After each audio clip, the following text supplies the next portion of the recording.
అందరికీ నా ప్రేమ. అందరికీ బాగున్నారా? కృపయు సమాధానం మీకు కలుగును గాక. పునరుత్థాన దీవెనలు ఆశీర్వాదాలు మీకు మీ బిడ్డలకు మెండుగా కలుగును గాక. ఆమేన్. మరి ప్రియులారా, ఈ దినం పరిశుద్ధాత్మ దేవుడు నీతో నాతో ఏం మాట్లాడదలించారో అట్టి మాటలు ధ్యానించుకుందాం. ప్రతి మాట కూడా మన వినికిలో స్థిరపరచబడాలన్న ప్రభువే మనకు సహాయము చేయనుగాక. ఆమేన్. ఆదికాండము 18వ అధ్యాయం 16వ వచనం ధ్యానించుకుందాం. 18వ అధ్యాయము 16వ వచనం.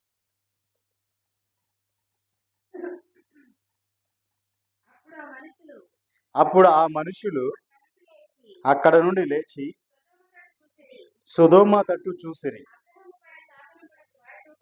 అబ్రహాము వారిని సాగనంపుటకు వారితో కూడా వెళ్ళాను. దేవునికి మహిమ కలుగును గాక. చూనిపులేరా, మనము ధ్యానించిన ఈ లేఖన భాగం చూసినట్లయితే, ఒక రోజున అబ్రహాము తన గుడారం దగ్గర కూర్చొని ఉన్నాడు. ఎండవేళ మధ్యాహ్న కాల సమయం అంట. అయితే ఆయన కూర్చుని చూడగా యెహోవాను చూశాడు. యెహోవాను చూశాడు.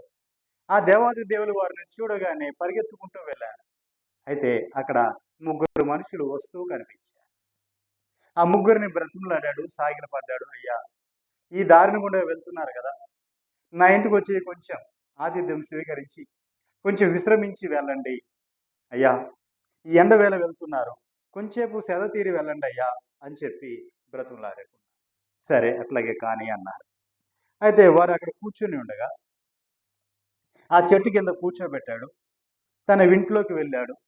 ఇంట్లోకి వెళ్ళి తన భార్యను పిలిచి, అమ్మా, ఇదిగో నీవు 2 మాణిక్యలు 3 మాణిక్యలు సన్నని పిండి తొందరగా పిసికి రొట్టెను చేయమని చెప్పాడు. పరిగెత్తుకుంటూ వెళ్ళాడు. తన దాసుని పిలిచాడు. ఇదిగో మందలోకి వెళ్ళి మంచి లేక దూడను తీసుకునిరా అన్నాడు. దాన్ని సిద్ధపరిచి త్వరగా నువ్వు సిద్ధపరచు అని చెప్పాడు.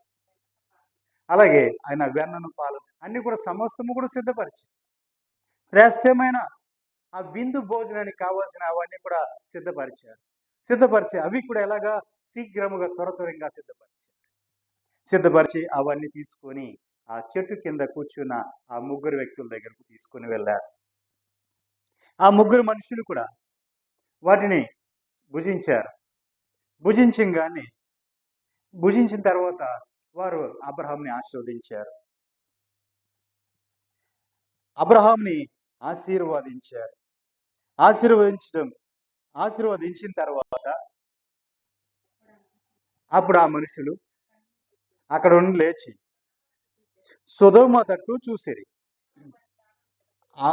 అబ్రహాము వారిని సాగనంపుటకు వారితో కూడా వెళ్ళాను. దేవునికి మహిమ కలుగును గాక. ఆ మనుషులు వెళ్ళిపోతున్నారు. ఇక సొదొమ వైపు వెళ్ళిపోతుంటే అబ్రహాము కూడా లేచి వారితో పాటు వెళ్ళాడు. వెళ్ళి కొంత దూరం వెళ్ళిన తర్వాత ఇక వారిద్దరు కలిసి వచ్చింది ముగ్గురు. అయితే ఇద్దరు వెళ్ళిపోయారు. ఒక ఆయన అక్కడ నుంచి ఉన్నాడు. అయితే ఆయన చెప్పిన మాట ఏంటంటే, అబ్రహాము దేవుని సన్నిధిలో నిలిచియుండెను అనుంది. వచ్చిన వారు ఎవరూ కాదండి, తండ్రి, కుమార, పరిశుద్ధాత్మ దేవుడి రూపంలో వచ్చారు. త్రియేక దేవుడు, క్షేత్రమైన తండ్రి వచ్చారు. ముందుగా అబ్రహాం కనపడింది క్షేత్రమైన తండ్రి, త్రియేక దేవుడైన యెహోవా దేవుడు కనిపించాడు. తర్వాత తండ్రి, కుమార, పరిశుద్ధాత్మ రూపంలో అబ్రహాం దగ్గరికి వచ్చారు. ఆతిథ్యాన్ని స్వీకరించారు. వారు వెళ్తున్నారు. అయితే ఈ మధ్యలో ఒక సంభవం జరిగింది. దేవునికి మహిమ కలుగును గాక. ఏంటంటే, దేవుడు అంటున్నాడు అబ్రహాముతో, నేను ఎందుకు వచ్చాను, నేను ఏం చేయబోతున్నాను, అవి నేను ఎందుకు దాచించుతాను, నేను చెప్పకుండా ఎలా ఉంటాను అని చెప్తున్నాడు. అంటే దేవుడు ఆ ప్రాంతానికి ఎందుకు వచ్చాడు, ఆయన ఏం చేయబోతున్నాడు అనేవి అబ్రహాముకి తెలియచేయడానికి అక్కడికి వచ్చాడు దేవుడు. దేవునికి మహిమ కలుగును గాక. చూడండి పిల్లరా, తన దాసులను దేవుడు ఎవరైతే ఏర్పరచుకున్నాడో ఆ దాసులను, లేదా దేవుడు ఎవరైతే ఎక్కువ ఇష్టపడుతున్నారో, ఎవరైతే కోరుకున్నాడో వారితో చెప్పకుండా ఏ పని కూడా చేయడు. దేవునికి మహిమ కలుగును గాక. ఒకటి, ఆయన ఆ ప్రాంతానికి ఎందుకు వచ్చాడో చెప్పాడు. ఏం చేయబోతున్నాడో కూడా అబ్రాహాముతో చెప్పాడు. ఆ మాటలు ధ్యానించుకుందాం. 17వ వచనం. అప్పుడు యెహోవా, నేను చేయబో కార్యము అబ్రహామునకు దాసేదనా? చూడండి పిల్లరా, ఇక్కడ నేను చేయబో కార్యము అబ్రహాంకు దాసేదనా అని చెప్పాడు. అంటే నేను చేసే కాని పని, ఏ పని కూడా నేను అబ్రహాంకి దాయను అని చెప్పేసి ఆయన ఒక మాట చెప్తున్నా. అబ్రహాముని ఎలా చెప్తున్నాడంటే, అబ్రహాము నిశ్చయముగా బలము గల గొప్ప జనమగును. హల్లెలూయా! శ్రేష్టమైన వాగ్దానం అండి. శ్రేష్టమైన వాగ్దానం ఇస్తాడు చూడండి. అబ్రహాము నిశ్చయముగా బలము గల గొప్ప జనమగును.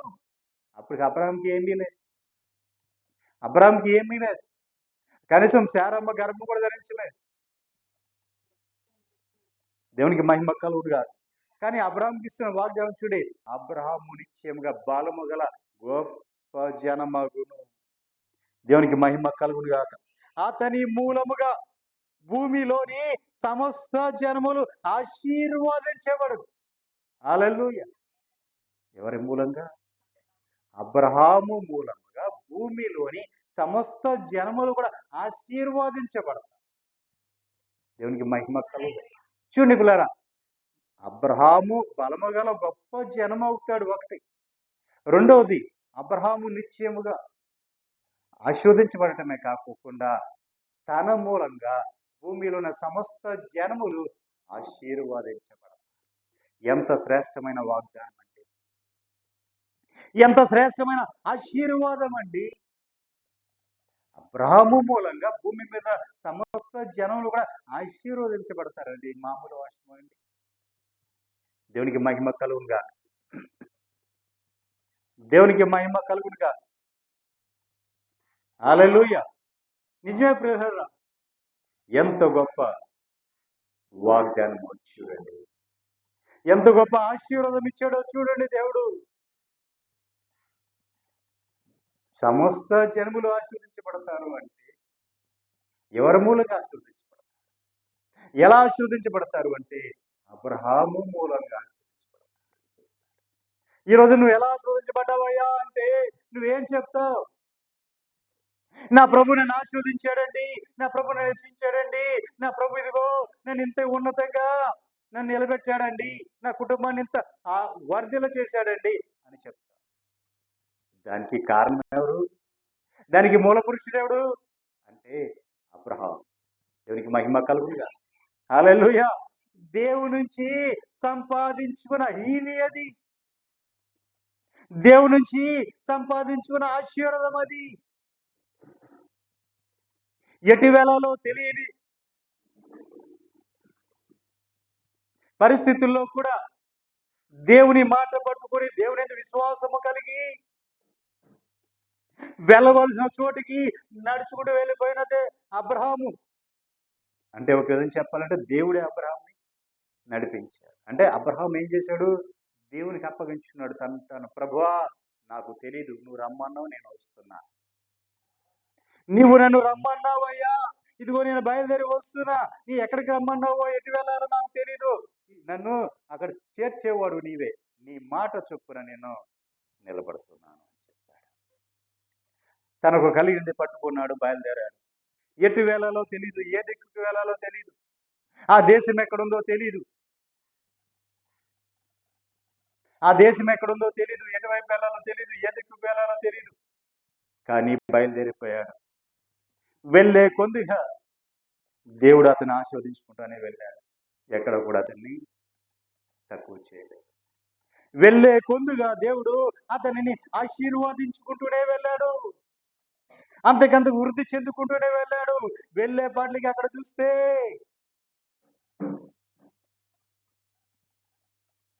అదే స్థలంలో నిలబడి ఉన్నాడు. ఆకాశం వైపు కనులెత్తి ప్రభువా ఏంటి నా పరిస్థితి అన్నాడు. నువ్వు ఎటు వెళ్ళక్కర్లేదు, ఇదిగో చూడు, నలుదిక్కులా ఇక్కడ నుంచి చూడు, నలుదిక్కులా చూడు, నువ్వు చూడగలిగినంత చూడు.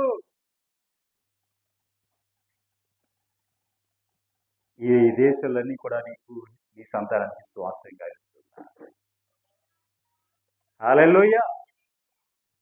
ఈ దేశాలన్నీ కూడా నీకు నీ సంతానానికి శ్వాసగా ఇస్తున్నా అని చెప్పిన దేవుడు. అబ్రహాము కానీ మనం ఉన్నామండి, ఏలూరు వైపు వెళ్ళాలి అని అడిగి వెళ్తాం. లేదా తిన్నగా వెళ్ళి ఆ బస్సు ఎక్కితే ఏలూరు తీసుకుని వెళ్తుంది. కానీ ఆ రోజుల్లో అబ్రహాం ఎవరిని అడగలేదు. ఎటువైపు వెళ్ళాలో తెలీదు, ఎంత దూరం వెళ్ళాలో తెలీదు. దేవుడి మీదే ఆధారపడ్డాడు, దేవుడి మీదే ఆనుకున్నాడు. దేవుడే అబ్రహామునికి నడిపించుకుంటూ తీసుకున్నాడు. దేవునికి మహిమ కలుగుతాడు. దేవుడి మీద ఆధారపడే, దేని మీద ఆనుకునే ఆ అనుభవం అబ్రహాముకు ఉంది.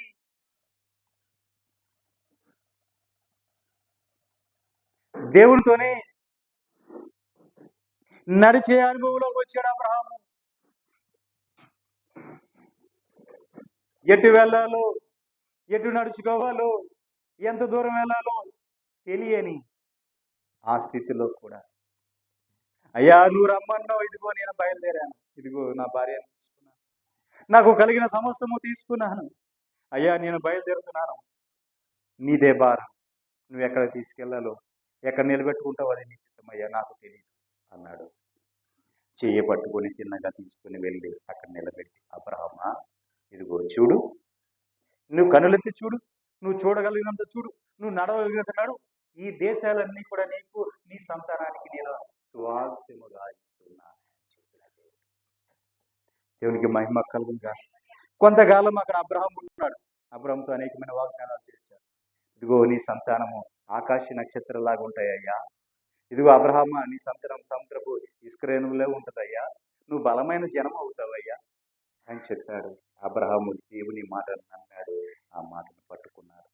ఆధారమే లేనప్పుడు ఆనుకున్నాడు అబ్రహాము. దేవుడు తానే అబ్రహాము దగ్గరికే వచ్చాడు.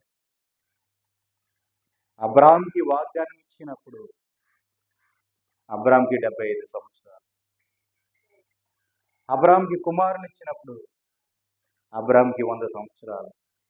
అబ్రహాము 99వ సంవత్సరంలో దేవుడు ఈ మాట మాట్లాడుతున్నాడు. ఏమని?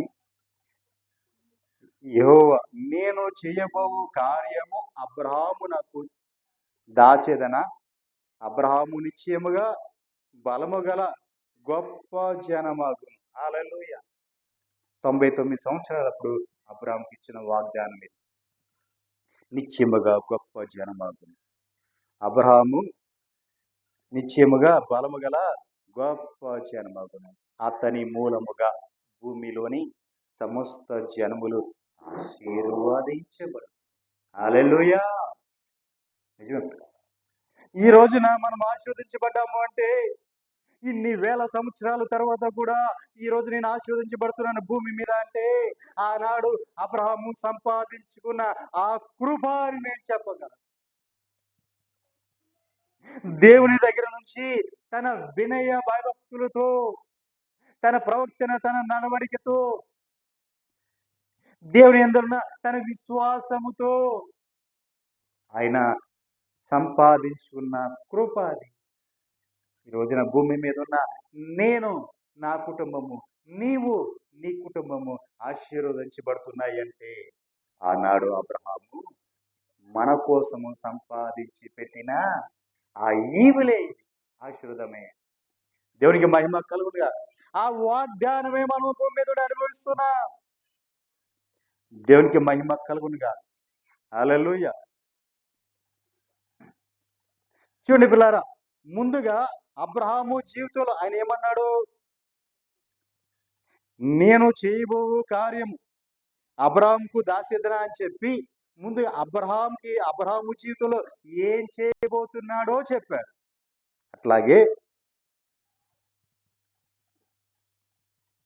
అట్లాగే తర్వాత ఆయన ఇంకో పని ఏం చేయబోతున్నాడో కూడా చెప్పేశాడు. దేవునికి మహిమ కలుగుగా. ఇప్పుడు అబ్రహాము గురించి చెప్తూ దేవుడు ఒక మాట అన్నాడు. ఏమని? 19వ వచనంలో ఒక మాట ఉంది చూడండి. ఎట్లనగా యెహోవా అబ్రహామును గురించి చెప్పినది కలగజేయనట్లు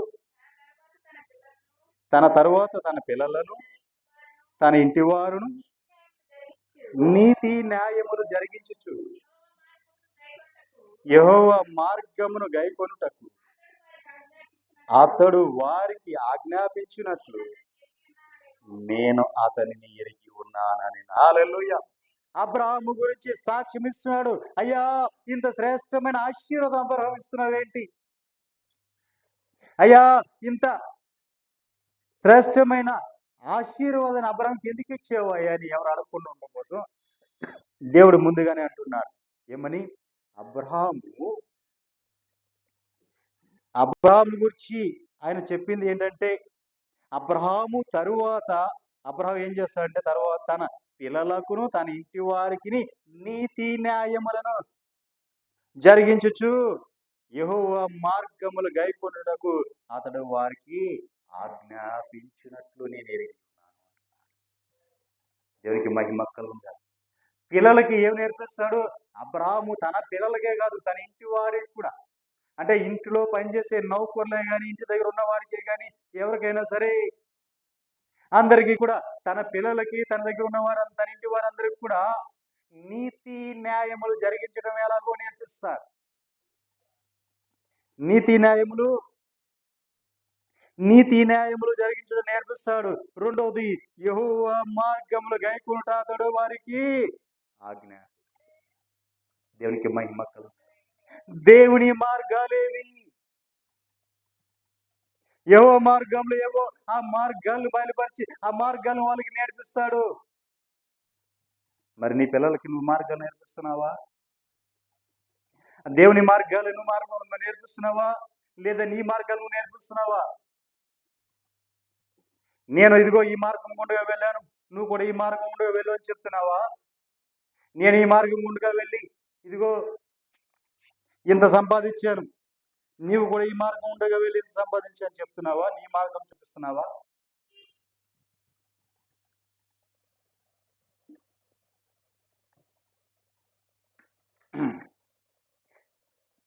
నేను వాణి మోసం చేసి వీని మోసం చేసి దోచుకున్నాను, ఇదిగో ఈ మార్గం ఇది, ఇలాగైతే ఈజీగా దోచుకోవచ్చు, ఇలాగైతే ఈజీగా సంపాదించుకోవచ్చు, ఈజీగా ఇలా సమకూర్చుకోవచ్చు, ఎదుటివాడు ఈజీగా మోసపోతాడు ఇలా చేసి అని చెప్పి నీ మార్గం చూపిస్తున్నావా?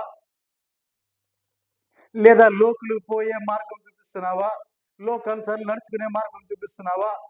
శరీరానుసార్లు నడుచుకునే మార్గం చూపిస్తున్నావా? ఆత్మీయులు నడుచుకునే మార్గం చూపిస్తున్నావా?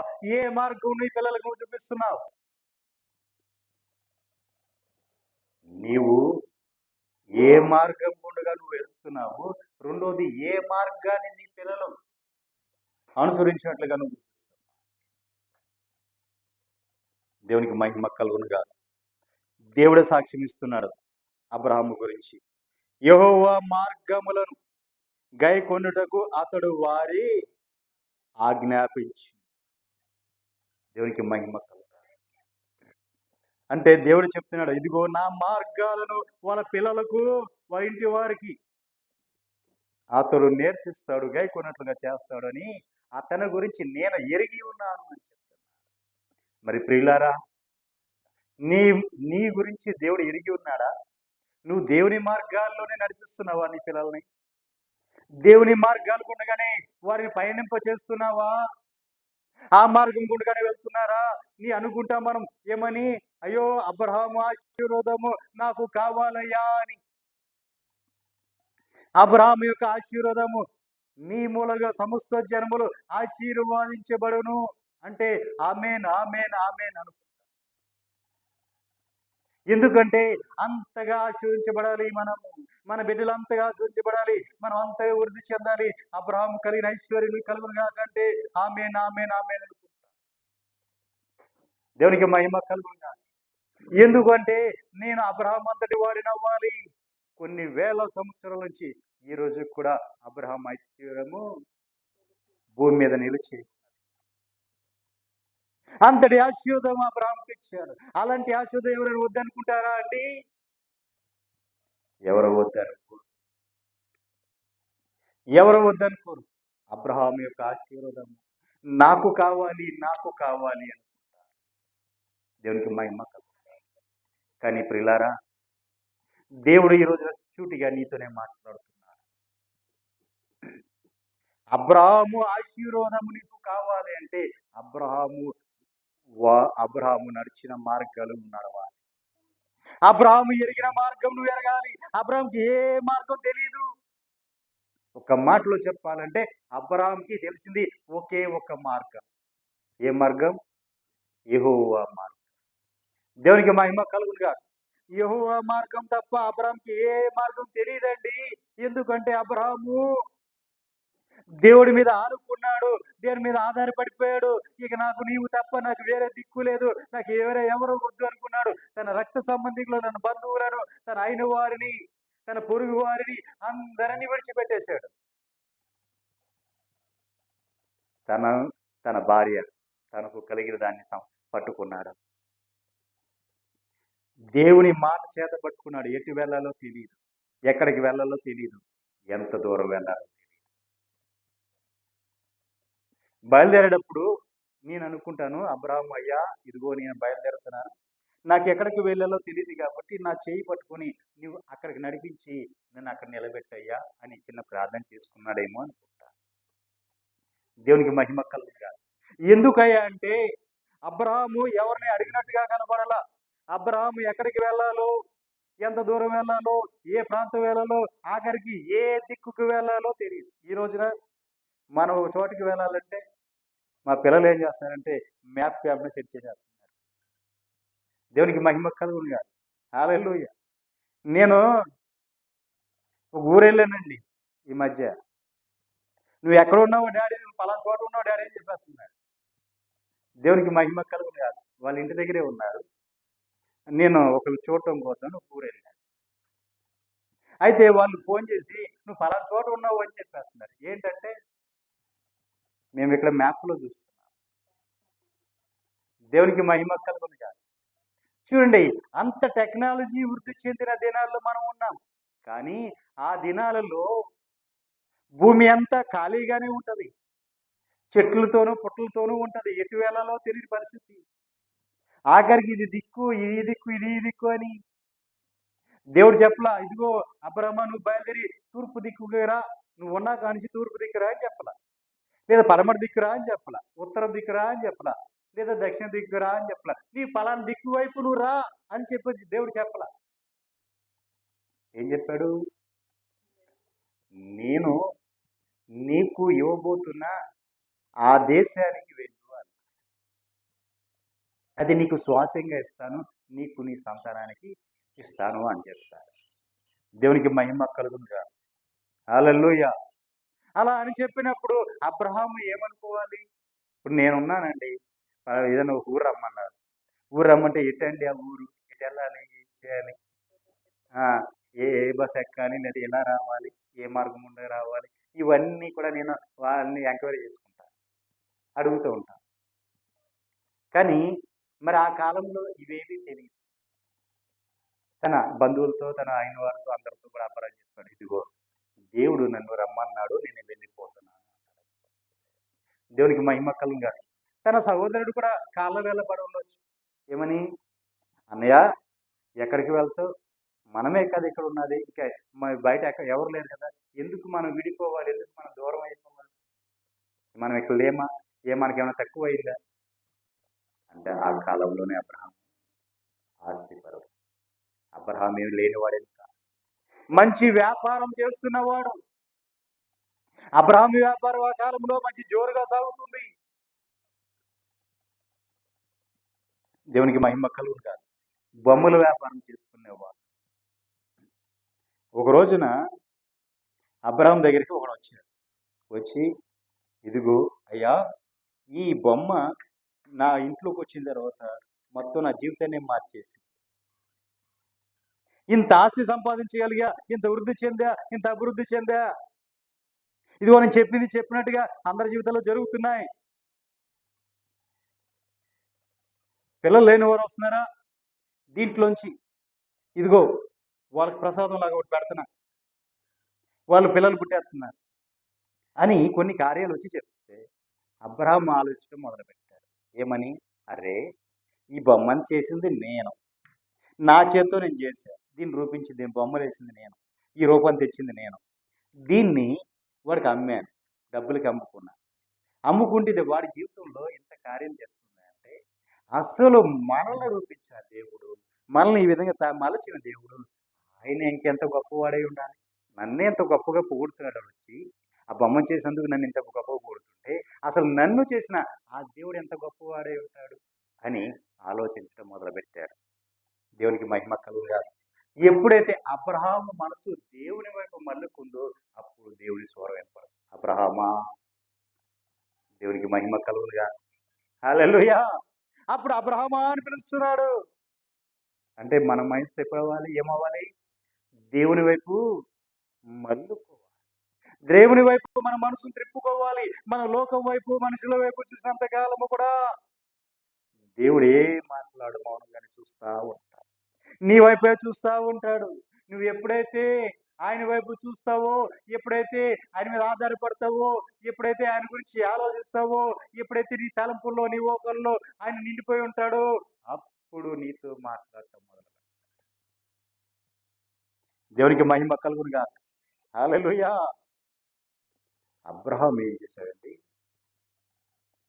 ఏం చేశాడు? తన పిల్లలకు నీతి న్యాయాలను మాత్రమే కాకుండా యెహోవా మార్గమును గైకొనుట అతడు వారికి ఆజ్ఞాపించునని నేను ఎరిగి ఉన్నాను అని సాధించాడు దేవుడు.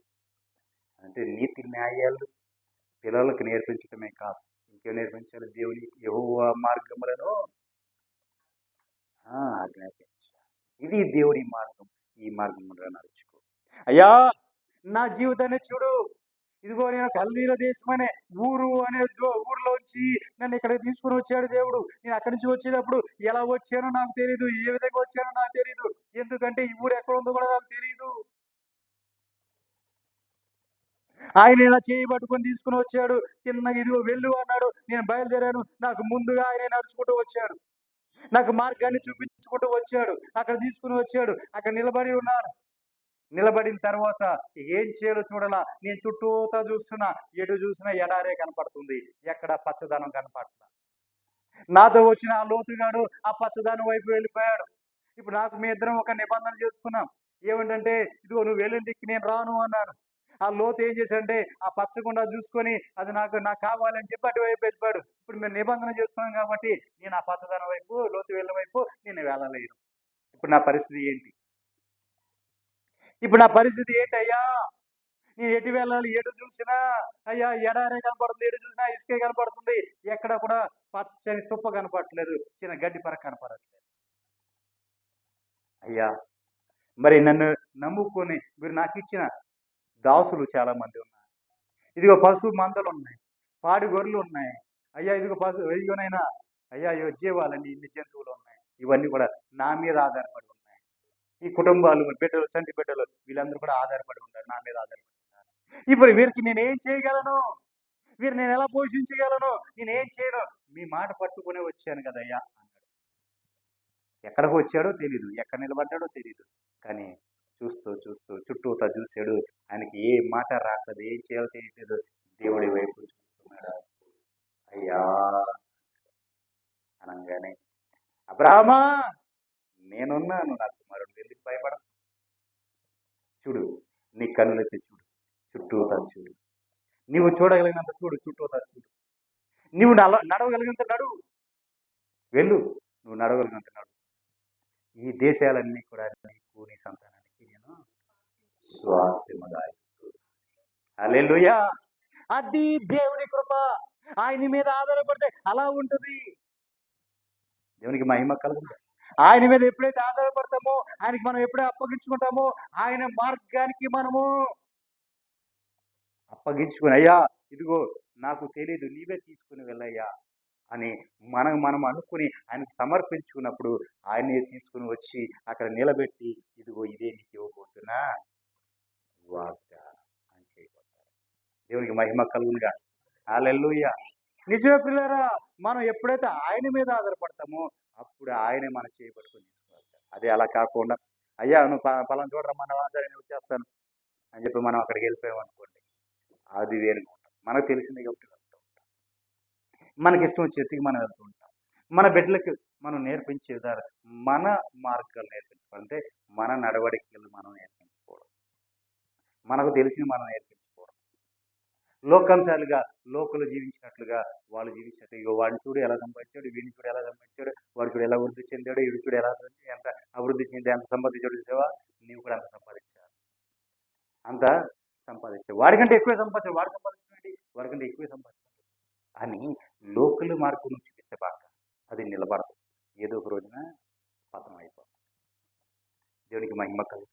నీవు నీ బిడ్డలను దేవుని మీద ఆధారపడేట్లు చేయి, దేని మీద ఆనుకునేట్లు చేయి. ప్రతి విషయంలోనూ దేవుడిని విచారణ చేయటం అలవాటు చేయి. దేవుడికి విచారణ చేయటం అలవాటు చేయి. దేవుడి మీద విచారణ చేయాలి. దేవుడి దగ్గరికి వెళ్ళి విచారణ చేయటం అలవాటు చేయి. దావీదు ఏం చేశాడు? ప్రతి విషయంలోనూ దేవుడి సన్నిధికి వెళ్ళి విచారణ చేయటం మొదలు పెట్టాడు. అయ్యా ఆ శత్రువు వస్తున్నాడు, వాడి మీదకి వెళ్ళమంటారా? అయ్యా నేను ఆ ప్రాంతానికి వెళ్ళమంటారా? ఆ దేశం మీదకి వెళ్ళమంటారా? ఏం చేయమంటారు? ప్రతి విషయము కూడా దావీదు జీవితం చూడండి. ప్రతి విషయము కూడా మార్గం యెహోవా మార్గంలో నడుచుకోవాలి. ఎక్కడ తప్పిపోవాలి? ఒక్కసారి శరీరకంగా తప్పిపోయాడు, కానీ దాన్ని కడుక్కోవడానికి తన జీవిత కాలం అంతా కూడా కన్నీరు కాచాడు. దేవునికి మహిమ కలుగుతా.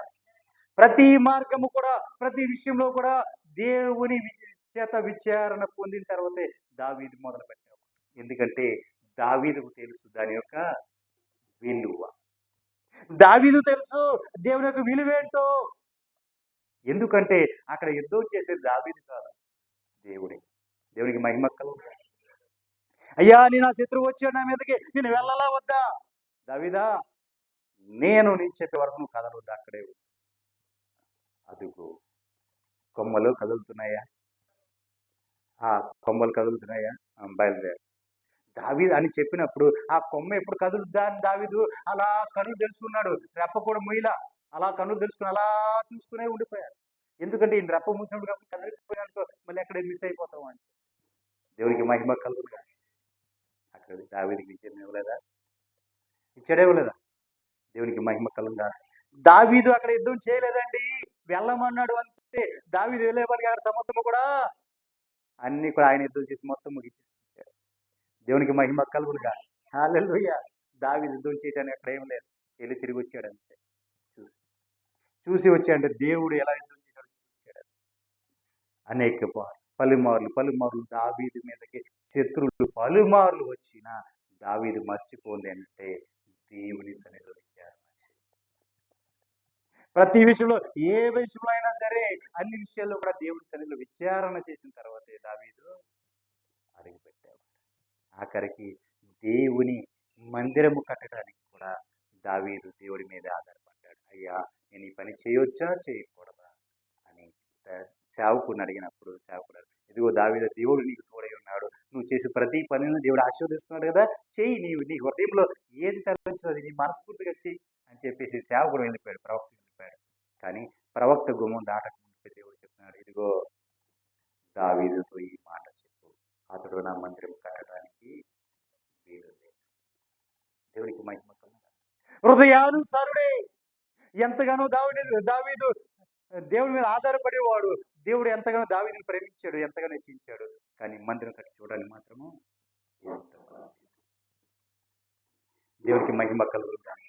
మందిరం కట్టించడానికి మాత్రం ఇష్టపడాలా? ఇదిగో నీ కుమారుని తీసుకొచ్చి మందిరం కట్టించుకుంటాను, అతడికి నేను తండ్రినై ఉంటాను, అతడు నాకు కుమారుడై ఉంటాడు. దావీదు ఆ మాటకు పొంగిపోయాడు. అయ్యా నాకే కాదు నా బిడ్డలకు కూడా ఈ ధన్యతనిస్తున్నావా? బిడ్డల తరతరాలు శాశ్వతమైన కృపను పొందుకున్నాడు. దేవునికి మహిమ కలుగును. ఏం పొందుకున్నాడు? శాశ్వతమైన కృప. బిడ్డల తరతరాలు నిలిచిపోయే కృపను పొందుకున్నాడు దావీదు. చూడండి, ఇక్కడ మనం చూసినట్లయితే ఒకటి అబ్రహాము అంటాము, రెండోది దావీదు అంటాము, మూడోది దావీదు కుమారుడైన ప్రభువైన యేసుక్రీస్తు వారు అంటాం. అబ్రహాము కుమారుడు దావీదు కుమారుడైన ప్రభువైన యేసుక్రీస్తు వారు అంటాం.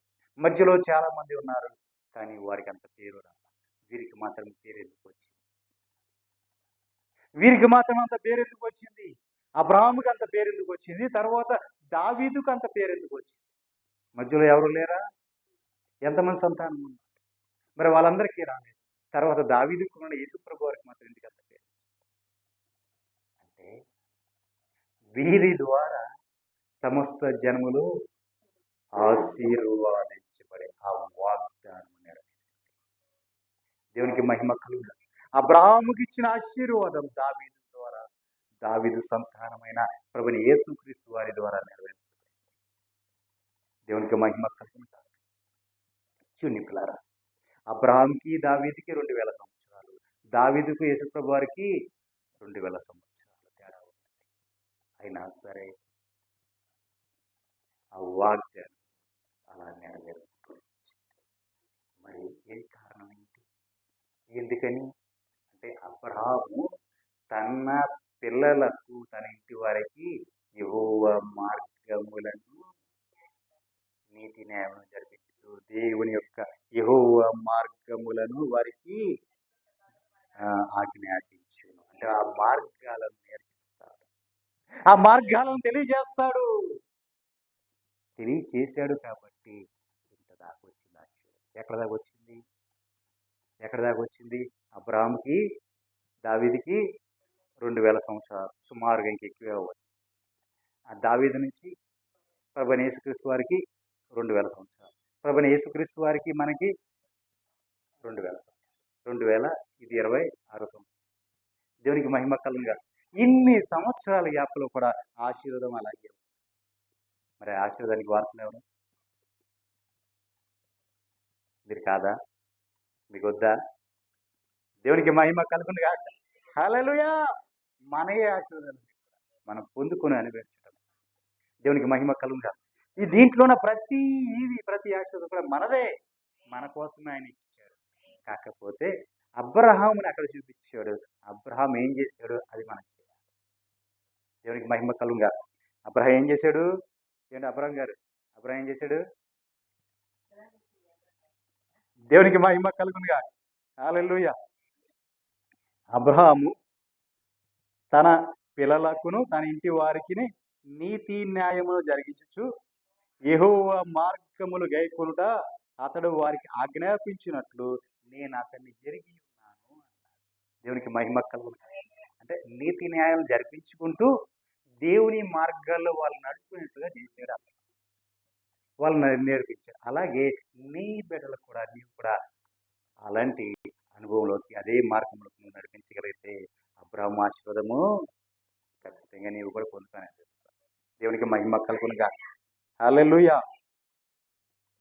20 వచ్చింది.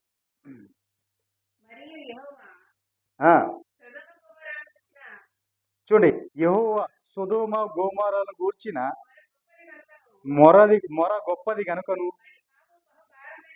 వాటి పాపం బహు భారమైనది గనుకను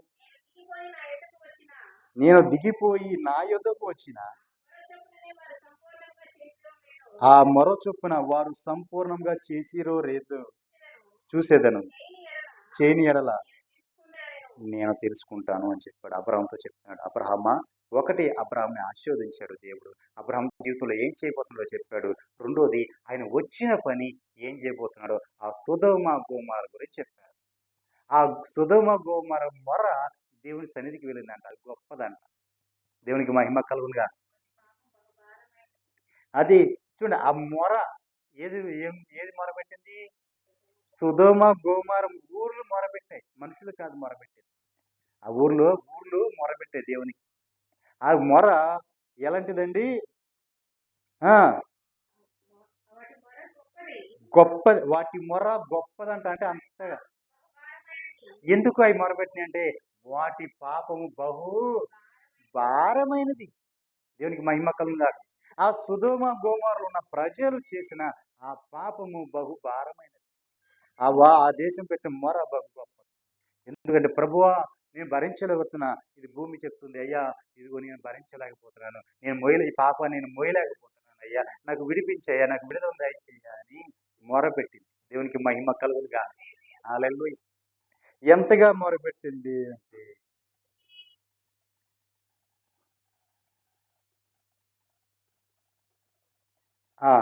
22 వచనం చూస్తే ఆ మనుషులు అక్కడ నుండి తిరిగి సొదొమ వైపుగా వెళ్ళిరి.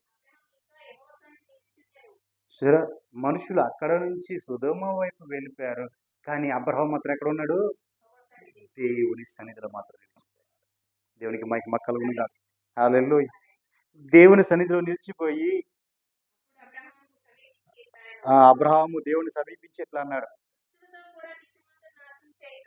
అంటే, అబ్రహాంతో చెప్పాడు ఏమని, దేవుడు చెప్పాడు ఏమని, అబ్రహామా ఇదిగో వాళ్ళ పాపం ఎక్కువైపోయింది, నేను వారి మీద తీర్పు తీర్చడానికి వచ్చాను, సొదొమ గొమొర్రాని నేను నాశనం చేయబోతున్నాను, ఇదిగో వారిద్దరు వెళ్ళి నాశనం చేస్తారు అని చెప్పి దేవుడు అక్కడి నుంచి మాట్లాడుతుంటే అబ్రహాం అంటాడు కదా, అయ్యా దుష్టుడితో కూడా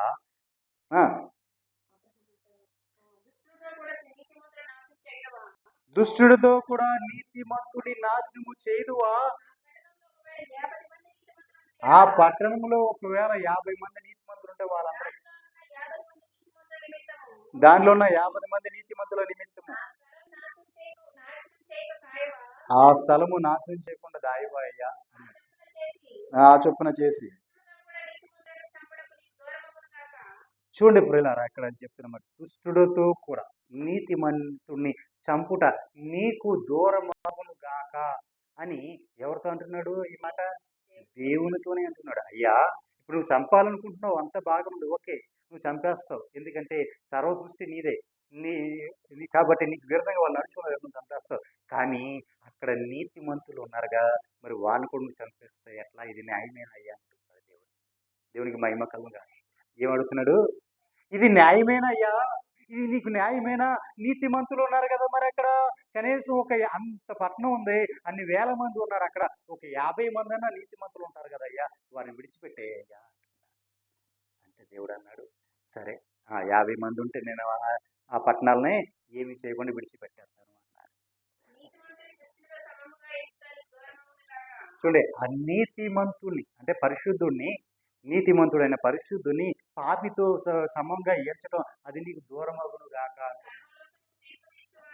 సర్వలోకమునకు తీర్పు తీర్చువాడు న్యాయము చేయడా అని చెప్పినాడు యెహోవా. చూసారా పిల్లరా, దేవుని మనసు ఏ విధంగా మారుస్తున్నాడో చూడండి. అబ్రహాము దేవుని మనసును ఏ విధంగా మారుస్తున్నాడో చూడండి. నిజమే, వాళ్ళందరి మీద బహు కోపం కలిగి ఉన్నాడు, బహు రౌద్రం కలిగి ఉన్నాడు. వాళ్ళు చేసిన దాన్ని బట్టి ఆయన కోపగుద్రుకుడై ఆ పట్టణాలని నాశనం చేయాలని ఆయన నిర్ణయించుకున్నాడు. కానీ ఆయన మనసును ఎరిగిన అబ్రహాము ఎందుకు మనసును ఎరిగాడంటే, ఇక్కడ ఒక స్వార్థం కూడా ఉంది. ఎవరికి? అబ్రహాంకి. అయ్యా భూమి మీద ఉన్న సమస్త జన్ములు నా మూలంగా ఆశీర్వదించబడతారని ఆశీర్వదించారు కదా, వాగ్దానం చేశారు కదా, మరి వారు నశించిపోతుంటే నేను ఎలా చూస్తూ ఊరుకోగలను? అర్థమైందా? దేవునికి మహిమ కలుగునుగా. ఇప్పుడు అబ్రహాంకి దేవుడు పెట్టిన భారం ఏంటి? అయ్యా అబ్రహామా, నీ మూలంగా ఈ సమస్త జనులు ఆశీర్వదించబడతారు అని చెప్పేశాడు దేవుడు. ఇప్పుడు అబ్రహాంకి ఏమొచ్చింది? భారం వచ్చి పడింది. ఏమని? ఇది వరకులో ఎవరు వెళ్ళకపోతే నాకెందుకులే అంటలే, ఇప్పుడు భారం ఉంది. అయ్యో నశించిపోతాడేమో, అయ్యో ఈ కుటుంబం నశించిపోద్దేమో, అతను నశించిపోతాడేమో, ఎందుకంటే వీళ్ళందరూ నా మూలంగా ఆశీర్వదించబడవలసిన వారు, అంటే నాకు అప్పగించాడు వీళ్ళందరినీ దేవుడు, నా మూలంగా వీళ్ళు ఆశీర్వదించబడాలి, అలాంటిది నాకు తెలిసి వీళ్ళు ఎలా నశించిపోతే నేను ఎలా చూస్తూ ఊరుకోను అని దేవుడిని బ్రతిమాలు కూడా మొదలు పెట్టాడు. దేవునికి మహిమ కలుగునుగా. ఒక ఆశీర్వాదం కానీ ఒక వాగ్దానం కానీ దేవుడు ఊరికి ఇచ్చేస్తాడా? దాన్ని ఏ విధంగా నిలబెట్టుకుంటాడో, ఏ విధంగా పొందుకుంటాడో అర్హత చూసేస్తాడు ఏదైనా. దేవునికి మహిమ కలుగునుగా. హల్లెలూయా.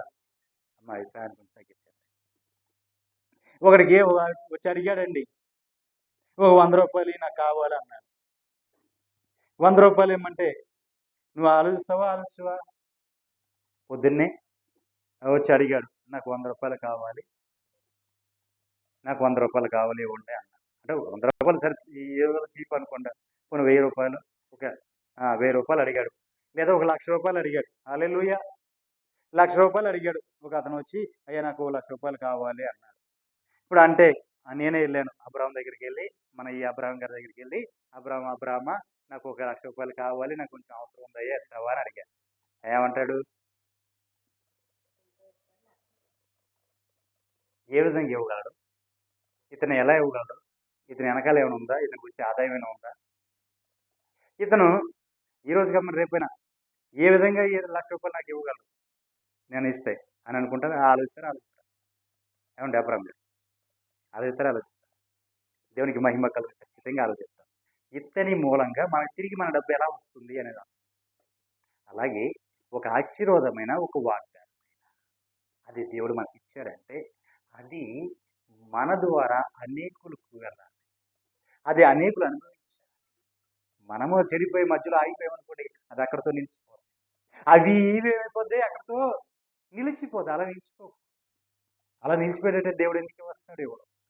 దానిని అర్హుడైన వాడికి ఇస్తాడు. అతని ద్వారా అనేకులు ఆశీర్వదించబడాలి. ఇప్పుడు అబ్రహాము ద్వారా అనేకులు జనములు, సమస్త జనములు, అనేకులు కాదు, భూమి మీద ఉన్న సమస్త జనములు ఆశీర్వదించబడాలి. అది అబ్రహాంకి ఇచ్చిన ఆశీర్వాదం. ఎందుకు ఇచ్చాడంటే అబ్రహాము కరెక్ట్గా దీన్ని నెరవేరుస్తాడు అని అబ్రహాము గురించి తెలుసుకొని ఉన్నాడు కాబట్టి అబ్రహాంకి అంత ఆశీర్వాదం ఇచ్చాడు. అట్లాగే నీకు నాకు ఇచ్చిన ఆశీర్వాదం కానీ, నీకు నాకు ఇచ్చిన వాగ్దానము కానీ మనం నెరవేర్చబడాలి, మన జీవితంలో మనం అనుభవించాలి అంటే దానిని మనం నిలబెట్టుకోగలగాలి. పొందుకొని పరిపూర్ణంగా మనము మన బిడ్డలు కూడా అనుభవించినట్లుగా ఆ అర్హతను మనం పొందుకోవాలి. దేవునికి మహిమ కలుగునుగా. హల్లెలూయా. కాబట్టి ప్రియులారా, అబ్రహాం ఏం చేశాడు? తెగించి, అంటే తన ప్రాణము తెగించి మాట్లాడుతున్నాడు. దేవునితో మాట్లాడటమే అది కూడా తెగించి మాట్లాడు. అంటే దేవునికే చెప్తున్నాడు, అయ్యా ఇది నీకు న్యాయమేనా అంటున్నాడు. దేవునికి మహిమ కలుగునుగా. హల్లెలూయా. ఇప్పుడు పంచాయతీ పెట్టారండి, మన ఊర్లో పంచాయతీ పెట్టి పెద్దలు వచ్చి పంచాయతీ పెట్టారు. అయ్యా న్యాయం చేయనడా? అమ్మ మీ అందరికి న్యాయం చేస్తా అంటారు. ఎవడో ఒక పక్కన అడిగి న్యాయం చేయాలి. ఇద్దరికి న్యాయం చేయలేడుగా. ఒకరి పక్క న్యాయం చేయాలి. అది ఒకడు అన్యాయం అయిపోతాడు. ఈ అన్యాయం అయిపోయి ఏమంటాడు? ఇది నీకు న్యాయమేనా? నువ్వు సరిగ్గా చేయలేదు చూడు, ఇదిగో నాకు అన్యాయం చేసేవు అంటాడు. దేవునికి మహిమ కలుగుతుంది. అందుకే దేవుడు చెప్పిన, ఇదిగో నీవు ఒకరికి న్యాయం చేస్తే ఒకరికి అన్యాయం జరుగుతుంది. నీతిమంతుడికి అన్యాయం జరుగుద్ది. నువ్వు అనీతిమంతునే చూస్తున్నావు, పాపనే చూస్తున్నావు, పరిశుద్ధిని చూడట్లా. ఒక 50 మంది ఉన్నా అది వదిలేస్తావు. అంటే చూడండి, 50 మందిని అక్కడ పెట్టాడు. ఆ 2 సొదొమ గొమొర్రా పట్టణాలు మొత్తం కూడా ఉండవాళ్ళందరూ ఎవరు చచ్చిపోకూడదని చెప్పి ఆ 50 మందిని అక్కడ చూపించాడు. అబ్రహాం మనసు ఏ మనసు చూసారా? ఏ మనసు చూసారా అబ్రహాంది? 50 మందిని దేవుడు చూపించాడు. అక్కడ ఉన్న కొన్ని వేల మంది ప్రాణాలు కాపాడాలనుకున్నారు. వాళ్ళందరూ పాపులే, మొత్తం చెడిపోయారు. ఎంతగా చెడిపోయారు అంటే వారు ఆఖరికి దేవతలతో కూడా పాపం చెయ్యాలి అన్నంత పెద్దవారి నుంచి ముసలివారి వరకు. దేవునికి మహిమ కలుగునుగా. హల్లెలూయా. తెగించి మాట్లాడుతున్నాను అయ్యా అంటున్నాడు. ఇదిగో అయ్యా ఒక్కసారి నేను మాట్లాడు, నేను తెగించి మాట్లాడతాను. నేను ఎవరు అనుకున్నావు? దుమ్ము లాంటి ధూళి లాంటి వాడు. నీ ముందు దుమ్ము లాంటి ధూళి, పొట్టు లాంటి వాడు. గాలికి ఎగిరిపోయి అంటే ఎగిరిపోయి పొట్టునయ్యా నేను అని చెప్పి తను తగ్గించుకుని ధీరుడుగా ఆయన ముందు ప్రతిమాలుకుంటున్నాడు. అయ్యా ఒక 50 మంది, ఒక 30 మంది, ఒక 20 మంది, ఒక 10 మంది, ఆఖరికి ఎంతమంది అమ్మా?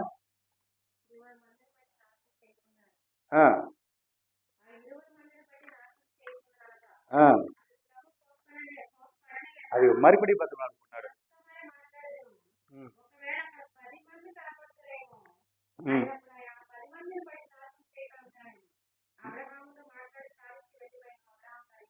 దేవునికి మహిమ కలుగును. చూడండి, 50 మంది నుంచి 10 మంది వరకు కూడా నరుకుంటూ వచ్చాడు అబ్రహాం. అంటే 50 మందిని చూపించాడు. అయ్యా 50 మందిని బట్టి ఇగో ఈ 1000 మందిని నువ్వు విడిచిపెట్టాలి అన్నాడు. సరే విడిచిపెట్టేస్తా అన్నాడు. 30 మందిని చూపించాడు. అయ్యా ఒకవేళ 50 మంది ఉంటారేమో, కనీసం ఒక 30 మందిని దొరుకుతారు కదా, అయ్యా వాళ్ళ గురించి సరే విడిచిపెట్టేస్తాను. అయ్యా ఒక 20 మంది, సరే అబ్రహామ నువ్వు ఇంతగా బతున్నాడు నాకు, సరే నీకోసం నేను చేస్తాను. అయ్యా ఆఖరికి ఇంకొక మాసం ఒక్కసారి అయ్యా ఒక్కసారి అడుగుతాను, అయ్యా ఒక్కసారి అడుగుతాను. సరే అబ్రహాం అడుగు. అయ్యా ఒక్క 10 మంది, అయ్యా ఒక్క 10 మంది ఉన్న వాళ్ళని విడిచిపెట్టే. అబ్రహాం ధైర్యం ఏంటి? కనీసం ఒక 10 మంది అన్నా ఊర్లో ఉంటారు కదా, ఒక 10 మంది అయినా నీతిమంతులు పరిశుద్ధులు అక్కడ ఉంటారులే అనుకున్నాడు. లేకపోతే ఒక్కడి దగ్గర తీసుకెళ్ళాడు. అక్కడ కూడా దేవుడికి అర్థమైపోయింది, అబ్రహాం ఆ ఒక్కడినైనా అడుగుతాడని చెప్పేసి ఒకే ఒక్కడు ఉన్నాడు ఆ ఊర్లో నీతిమంతుడు. దేవునికి మహిమ కలుగునుగా. ఆఖరికి వచ్చేవాళ్ళు అబ్రహాం ఆ ఒక్కనే అడుగుతాడేమో అని చెప్పి ఈ దేవుడు కూడా సరే అబ్రహాం ఉంటాను బాయ్ అని చెప్పి వెళ్ళిపోయాడు. దేవునికి మహిమ కలుగునుగా. హల్లెలూయా. చూడండి పిల్లారా, ఎవరో 10 మంది కాదు కదా, ఒక్కడు కూడా దొరక, ఒకే ఒక్కడు దొరికాడు. అది కూడా ఎవరో, లోతు, అబ్రహాం యొక్క బంధువు. అతడు మాత్రం నీతిమంతుడు. అతడి కుటుంబాన్ని తీసుకొచ్చి బయటికి తీసుకొచ్చి మిగిలిన వారందరూ కూడా అగ్ని ఆహుతి చేశారు. దేవునికి మహిమ కలుగునుగా. హల్లెలూయా. అగ్ని గంధకములు భూమి నుంచి కురిస్తే నేటి దినం ఈ రోజు వరకు కూడా ఆ ప్రాంతంలో గడ్డి పరక మొలవ, ఈ రోజు కూడా గడ్డి పరకలేదు. కొన్ని వేల సంవత్సరాలు అబ్రహాము నుంచి ఇప్పుడు కొన్ని వేల సంవత్సరాలు అవుతుంది. ఇన్ని సంవత్సరాల్లో అక్కడ ఒక గడ్డి పరక కూడా మొలవ. దేవునికి మహిమ కలుగునుగా. హల్లెలూయా. చూడండి పిల్లారా, లోతు గురించి మనం తెలుసుకుందాం. 19వ వచనం 4వ వచనం చూసుకుందాం. ఆ ఊరు పరిస్థితి ఎలా ఉంది, ఆ ఊరు పద్ధతి ఎలా ఉందని చూద్దాం. చూడండి, దేవదూతలు వచ్చారు. లోతు వాళ్ళని బతిలాడుకున్నాడు. తన ఇంటికి తీసుకుని వెళ్ళారు. తన ఇంటికి తీసుకుని వెళ్ళి ఆతిథ్యం ఇచ్చాడు. తన ఇంట్లో ఉంచుకున్నాడు. అయితే వాళ్ళు పడుకోక మునిపే ఆ ఊర్లో వారందరూ కలిసి పోగైపోయి వాళ్ళ ఇంటి ముందు వెళ్ళిపోయారు. ఎవరెవరు చూడండి, సొదొమ మనుషులు. ఆ సొదొమ మనుషులు ఎలా ఉంటారో చెప్తున్నా. బాలురు, చిన్న పిల్లలు కానించి ముసలివారి వరకు ప్రజలందరూ కూడా చూడండి, ఆ ఊరు నలుదిక్కుల నుంచి కూడా కూడి వచ్చి ఆ ఇల్లు చుట్టూ వేసి లోతుని పిలిచి, ఇదిగో లోతు, ఈ రాత్రి నీ దగ్గరకు వచ్చిన మనుషులు ఎక్కడ ఉన్నారు? మేము వారిని కూడినట్లు మా యొద్దకు వారిని వెలుపలకు తీసుకుని రమ్మని చెప్పారు. కూడినట్లు అంటే వారితో వ్యభిచారం చేయనట్లు, పాపం చేయటం కోసం.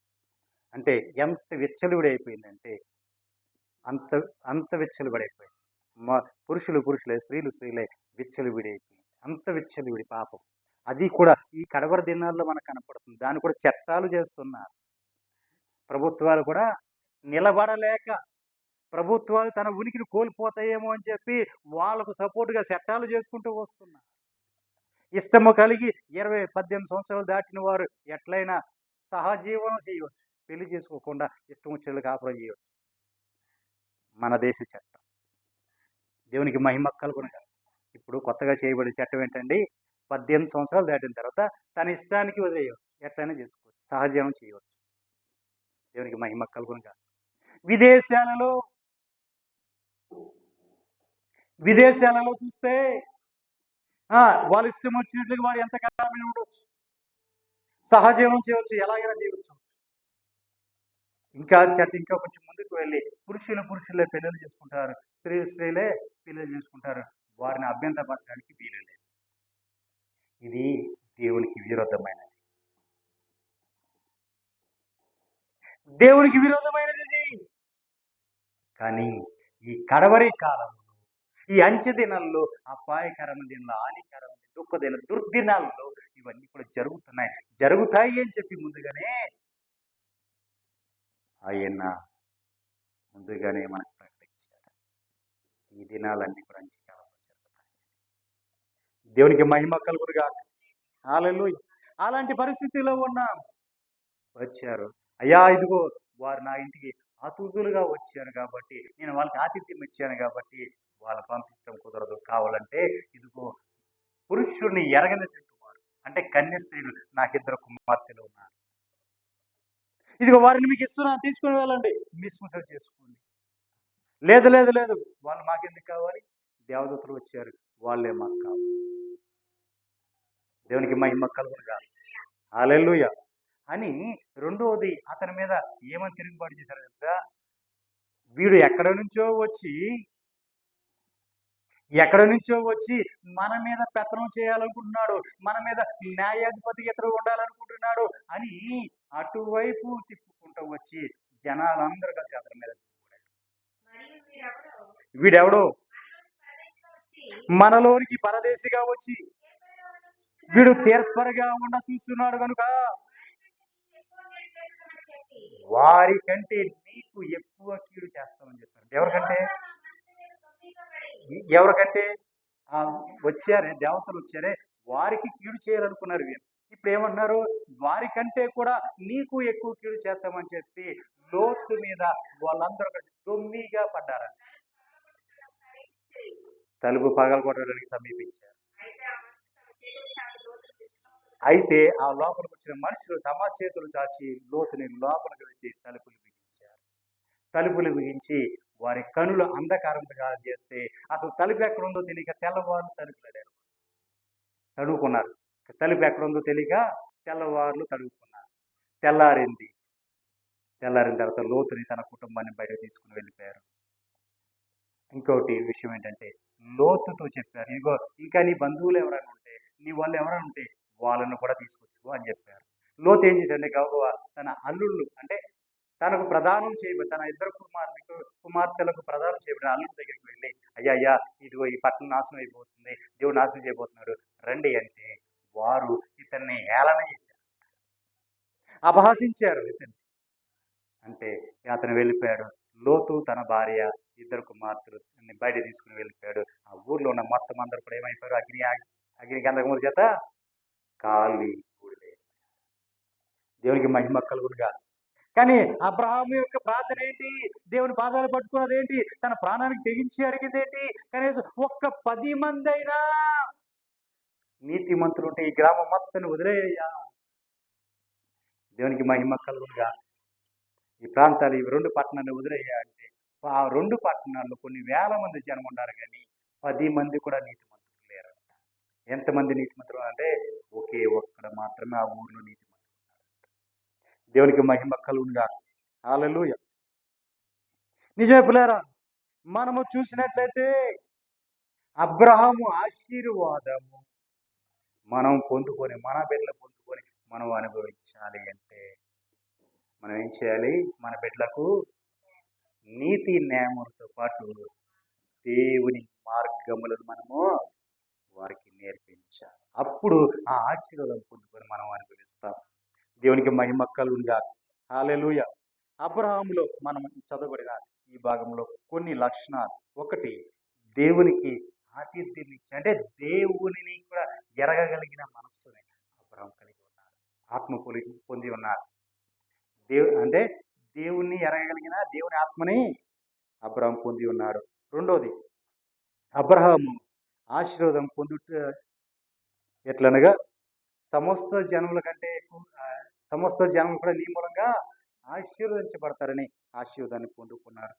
తన తరువాత తన పిల్లలకు తన ఇంటి వారికి నీతి న్యాయం జరిగించుట ఆయన వాళ్ళకు నేర్పించాడు. యెహోవా మార్గమును గైకొనుటకు అతడు వారికి ఆజ్ఞాపించాడు. తర్వాత సొదొమ గొమొర్రా సంభవించబోతున్న ఆ కీడును గురించి అతడు దేవుని సన్నిధిలో మొరపెట్టి న్యాయము జరిపించు ప్రభువా అని ప్రభువుని బ్రతిమాలాడు. దేవునికి మహిమ కలుగునుగా. అంటే అబ్రహాము యొక్క ప్రార్థన నీతిమంతుని యొక్క ప్రార్థన. దేవునికి మహిమ కలుగునుగా. తన ప్రాణం సైతం పణంగా పెట్టి దేవుని సన్నిధిలో ప్రార్థన చేశాడు. అంటే దీన్ని ఏమంటారంటే డెత్ ప్రేయర్ అంటారు. ఏ ప్రేయర్ అండి? డెత్ ప్రేయర్ అంటే మరణంతో సమకూడిన ప్రార్థన. అయితే చచ్చిపోవటమా లేదా బ్రతకటమా? దేవునికి మహిమ కలుగునుగా. చచ్చిపోవటమా బ్రతకటమా? మనం అంటాం కదా, తాడో రేవు తేల్చుకుంటామని. అలాగే దేవుని సన్నిధిలో వారు అన్న బ్రతకాలి, లేదంటే నేనన్నా చావాలి, అలాంటి డెత్ ప్రార్థన చేశాడు. దేవునికి మహిమ కలుగునుగా. హల్లెలూయా. తన ఆధ్యాత్మికులు బిడ్డలు ఎక్కడ కూడా నశించిపోకుండా ఉండాలని చెప్పి దేవుని మనసు ఎరిగి ఆయన అనేకుల కోసం విజ్ఞాపన చేశారు. దేవునికి మహిమ కలుగునుగా. కాబట్టి ప్రియులారా, మరి అబ్రహాములో ఉన్న లక్షణాలు మీరు గనక కలిగి ఉంటే ఖచ్చితంగా మీరు మీ బిడ్డలు ఆశీర్వదించబడతారు. దేవునికి మహిమ కలుగునుగా. సంఘానికి ప్రభు చేసిన ఈ దినము ఆశీర్వాదం ఏంటంటే, అబ్రహాము కలిగిన మనసును కలిగి ఉంటే అబ్రహాము వలె నీవు కూడా సమస్త జనములకు ఆశీర్వదించబడదు. అంటే భూమి మీద సమస్త నీ మూలంగా ఆశీర్వదించబడదు. అంటే నిన్నే ఆశీర్వదకరంగా మార్చేస్తాడు అని అర్థం. దేవునికి మహిమ కలుగునుగా. నీవే ఆశీర్వదకరంగా మారిపోయావు. దేవునికి మహిమ కలుగునుగా. కాబట్టి ప్రియులారా, మనమంతా కూడా మన బిడ్డలకు మన దేవుని మార్గాలను మనం నేర్పిద్దాం. దేవునికి మహిమ కలుగుగా. అట్టి కృప పరిశుద్ధాత్మ దేవుడు మనకు అనుగ్రహించిన గాక. మరి ప్రియులారా, ఈ మాసంలో జరగబోతున్న 50 రోజుల ఉపవాస ప్రార్థనల గురించి ప్రార్థన చేయండి. ఘనంగా జరగాలి. పరిశుద్ధాత్మ దేవుడు అత్యంత ఘనమైన కార్యం జరిపించేలాగా మన కుటుంబాలు, మన జీవితాలు అనేకులు మన ద్వారా ఆశీర్వదించడానికి మనమే వారికి ఆశీర్వాదకరంగా మార్చబడేలాగా మనం ప్రార్థన చేద్దాం. సరే, అందరూ కూడా గమనించండి. ఈ మాటలు మిమ్మల్ని ఆదరిస్తున్నట్లయితే అనేకులకు తెలియచేయండి, అనేకులు షేర్ చేయండి, అనేకులు చూడటానికి ప్రేరేపించండి.